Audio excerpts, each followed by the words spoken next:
இன்னைக்கு நாம பார்க்க போறது காசியின் கண்ணாடிய பத்தின ஒரு கதை. இது வெறும் கதை இல்ல, ரெண்டு வித்தியாசமான ஆன்மாக்களை ஒன்னு சேர்த்து ஒரு பெரிய உண்மைய வெளிச்சம் போட்டு காட்டுற ஒரு பயணம். இந்த கதையோட மையமே ஒரு மர்மம் தான். யோசிச்சு பாருங்க, பழங்காலத்து வாரணாசியில ஒரு மாயக்கண்ணாடி இருந்ததா சொல்றாங்க. ஆனா அதுல விசேஷம் என்னன்னா, அது உங்க முகத்தை காட்டாதான், உங்க ஆன்மாவையே, அதுல இருக்கிற ஆழமான ரகசியங்களையே அப்படியே காட்டிடுமா. சரி, இப்ப நம்ம கதைக்குள்ள போலாம்.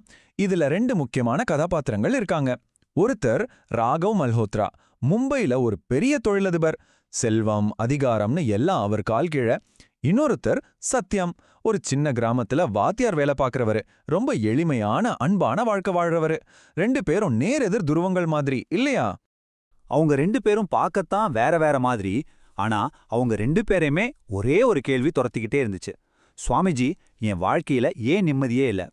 யோசிச்சு பார்த்தா இந்த கேள்வி நம்ம எல்லாருக்குமே என்னைக்காவது ஒரு நாள் தோணியிருக்கோம் இல்லையா?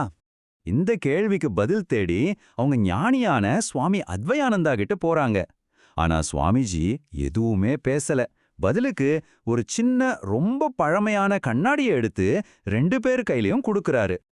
அப்போ சுவாமிஜி ஒரு ஆழமான விஷயத்த சொல்றாரு. இது உங்க முகத்தை காட்டாது, உங்க உண்மையான குணம் என்னன்னு காட்டும். ஒரே ஒரு ராத்திரி இது உங்க கூட வச்சுக்கோங்க, அவ்வளவுதான் சொன்னாரு. ஆனா அந்த ஒரே ஒரு ராத்திரி அவங்க வாழ்க்கையே தலைகீழா மாத்த போகுதுன்னு அவங்களுக்கு தெரியாது. சரி, அந்த முக்கியமான ராத்திரி வந்தாச்சு. சத்தியத்தின் இரவு. அவங்க தங்களையே சந்திக்க போற அந்த இரவு.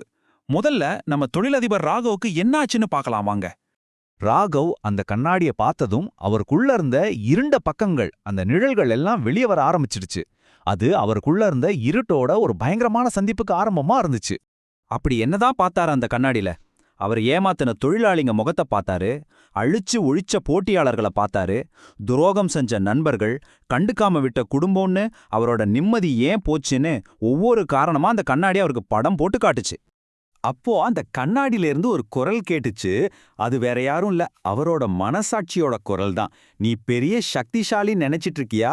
ஆனா உண்மை என்ன தெரியுமா? நீ ஆசை, கோபம், அகங்காரத்துக்கு அடிமையா இருக்கேன்னு. இதுதான் ராகவ் தன்னைத்தானே எதிர்கொண்ட அந்த உச்சக்கட்ட நொடி. சரி, ராகவோட பயங்கரமான அனுபவத்தை பார்த்தோம். இப்போ அப்படியே அதுக்கு நேர்மாறா நம்ம ஆசிரியர் சத்தியத்துக்கு என்ன ஆச்சுன்னு பார்ப்போம். அவருக்கு அந்த கண்ணாடி ஒளியை காட்டுச்சு.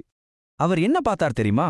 கஷ்டப்படுற ஒரு மாணவனுக்கு உதவி செஞ்ச தருணங்கள், அவரோட வயசான அம்மாவை பார்த்துக்கிட்டது, தனக்கு நஷ்டம் வந்தா கூட நேர்மையா இருந்தது, தன்னைக்கிட்ட இருந்த கொஞ்ச நஞ்சத்தையும் மத்தவங்களோட பகிர்ந்துக்கிட்டதுன்னு, இந்த மாதிரி சின்ன சின்ன ஆனா ரொம்ப அன்பான விஷயங்கள் தான் அந்த கண்ணாடியில தெரிஞ்சுது. அப்போ அந்த கண்ணாடியிலிருந்து ஒரு மெல்லிய குரல் கேட்டுச்சு. உன்கிட்ட பெருசா எதுவும் இல்லாம இருக்கலாம், ஆனா உனக்கு எந்த குறையும் இல்ல, பாத்தீங்களா? இதுதான் உண்மையான மன நிறைவு, உண்மையான செல்வம். விடிஞ்சதும் ரெண்டு பேரும் சுவாமிஜி கிட்ட போறாங்க. அப்போதான் சுவாமிஜி அவங்க பார்த்ததுக்கு என்ன அர்த்தம்னு விளக்க ஆரம்பிக்கிறாரு. அதாவது ரெண்டு பாதைகள், ரெண்டு விதிகளை பத்தி சொல்ல ஆரம்பிக்கிறாரு. சுவாமிஜி கீதையிலிருந்து ஒரு விஷயத்த சொல்றாரு. அதுதான் அசுரி சம்பத், அதாவது அசுரர்களோட பாதை. அகங்காரம், பேராசை, கோபம் இதெல்லாம் தான் இந்த பாதையோட அடையாளம். இது உங்களுக்கு அதிகாரத்தை கொடுக்கற மாதிரி தெரியும், ஆனா கடைசியில நிம்மதி இல்லாம தான் கொண்டு போய் விடும். ராகவ அனுபவிச்சது சரியா இதுதானே? அதுக்கு நேர் எதிரானதுதான் தெய்வீக் சம்பத், அதாவது தெய்வீக பாதை. கருணை, உண்மை, பணிவு, சுய கட்டுப்பாடு இதெல்லாம் தான் இந்த பாதை. இதுல ஆரவாரம் இருக்காது, ஆனா ஆழமான அமைதி கிடைக்கும். நம்ம சத்தியத்தோட மன அமைதிக்கு இதுதான் காரணம். அப்போ சுவாமிஜி ஒரு முக்கியமான உண்மையை சொல்றாரு. ஒவ்வொரு நிமிஷமும் ஒவ்வொரு நொடியும் நீங்க தான் முடிவு பண்றீங்க, உங்களுக்குள்ள இருக்கிற தெய்வீக பாதையில போறதா இல்ல அசுர பாதையில போறதான்னு.